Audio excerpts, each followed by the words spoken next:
Միմյանցից կիլոմետրերով հեռու Էրեբունուն և Աչափնյակին միավորել էր ֆուտբոլը դպրոցում կրթական ծրագրի ՀՖՖ ֆուտբոլի դպրոցականների գավաթ մրցաշարը։ Մինչև 10 տարեկանների երևանյան եզրափակիչում մրցեցին հենց այս վարչական շրջանների դպրոցականները։ Գնա, 40 րոպե պայքարից, գոլերից, սահանկումներից ու սեյվերից հետո մինչև 10 տարեկանների Երևանի գավաթակիր դարձավ Էրեբունին։ Խաղից առաջ քրտնաջան պարապում էինք միասնական,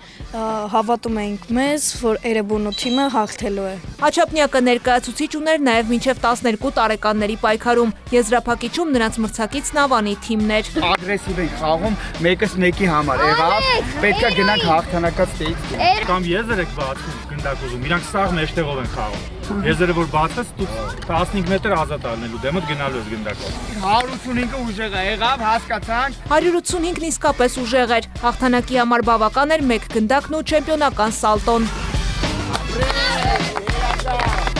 Շատ բարդ մրցափուլ ստացվեց։ Մենք մեր համայնքում հաղթահարեցինք առաջնությունը, վաստակեցինք 6 միավոր, շարունակեցինք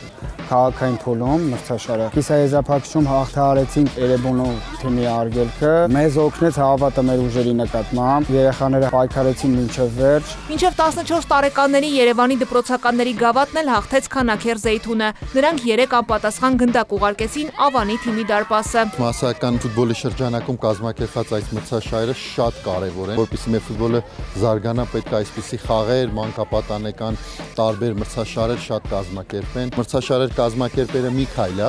բայց նաև հաջորդ քայլը, որպեսզի կարողանանք ներգրավենք նաև մանկապատանեկան մարզիչներին, որպեսզի կարողանան գան, նայտևեն ու գտնեն նաև այդտեղից շատ ֆուտբոլիստներ այստեղից են դուրս գալիս։ Դեկտեմբերին Քանաքեր Զեյթունի ներկայացուցիչները կմասնակցեն մրցաշարի հանրապետական փուլին։